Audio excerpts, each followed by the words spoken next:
While I was sitting bored in class on Monday, I randomly got a Snapchat notification.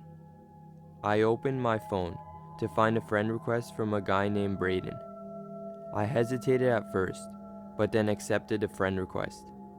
I pretty much always accept friend requests because I like to show off the amount of friends that I have.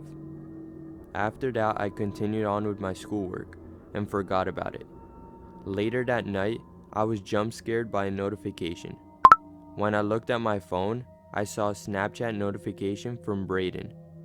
I did not want to open the snap because I really did not know who the guy was, but I was a little curious to find out what it said. I decided to wait 5 minutes and then open the snap. Before I could even open the snap, I got another 2 notifications from the same guy. When I finally opened the snaps, I saw a picture of my backyard. There was also another snap that said, "Look outside your window." I jolted out of my bed, running to the window. When I looked outside into the darkness, I was not able to see anyone. I opened the Snap Map feature and saw that his Bitmoji was sitting right next to mine, on top of my house. I locked the bedroom door and tried looking outside the window. Before I could look outside, I heard the terrifying sound of a Snapchat notification. This time I opened it right away. I saw a picture of my kitchen. At this time, I knew the man was in my house. I quickly called the cops and then sat and waited for something to happen. Since I could not hear anything, I decided to unlock my door and go downstairs to check the kitchen. At that point, I stopped receiving notifications from the Braden guy, so I just assumed he had left my house. I also assumed that he just wanted to scare me, and then left when he heard me mention the cops. I picked up my bat that I have in my closet and walked down the stairs. I was careful not to make any noises as I slowly walked towards the first floor. When I reached the bottom, I walked to the kitchen. In the kitchen, I could not see anyone, so I decided to open the door to the pantry. When I opened the door, I could not see anything but darkness. I put my phone flashlight on and shined it inside. There, in the back of the pantry behind a box, was a man staring back at me. I threw my baseball bat in the pantry at the guy and ran upstairs to my room, locking the door. That was when I heard footsteps downstairs, indicating the strange man had left my house. When the cops arrived, they searched the house, but they could not find anyone. Later, when the man was finally caught, I found out that he tracked my location using Snap Map. From that day on, I always keep my Snap Map on private. The same 2 questions still haunt me to this day. Why did the man track me on Snap Map, and what were his intentions for coming to my house?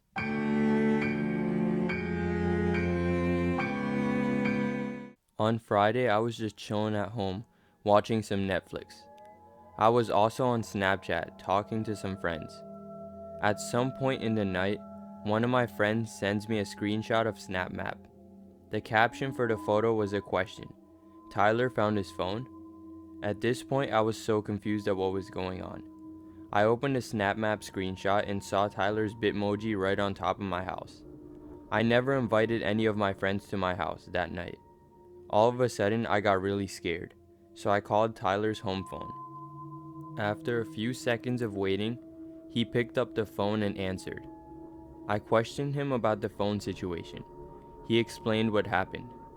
The other day, he went into an abandoned house. He also told me that he lost his phone in the abandoned house while exploring, and he has not found it ever since. That exact moment, I realized that if Tyler is at my house, then who is using his phone, and why are they at my house? I have not heard the doorbell ring or any knocks at the front door, so I just decided to go downstairs and explore the house myself, to make sure it was safe. As I was checking the first floor, I heard a creaking sound coming from inside one of the closets.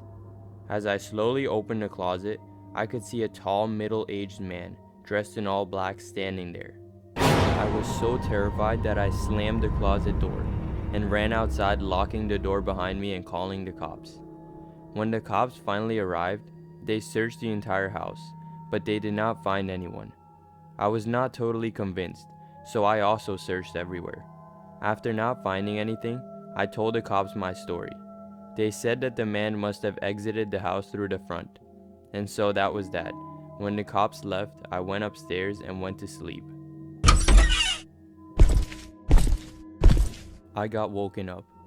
The strange sound must have come from some kind of door in my room. I sat up in my bed and looked at my phone. The time was 3:46 a.m., but the strange thing was that I had 7 Snapchat notifications. When I opened Snapchat, it said the notifications are from Tyler. My heart started beating fast as I opened the notifications. There were pictures of me sleeping, taken from my room. There was also a line of text that said, "I can see you." I picked up my head from my phone and looked around the room to make sure it was safe. I could not see anything, so I switched on my phone flashlight. I slowly shined it around the room until I reached my closet. The closet was slightly open, and I could see a pair of eyes staring back at me. I quickly picked up my phone and ran out of my room and my house, calling the cops again. This time the cops arrived even faster and were able to catch the man in my house. It was later revealed to me that this strange man found Tyler's phone and tracked my location through SnapMap. I was also told that the man was hiding in my attic and that he was in my house the entire night, watching me.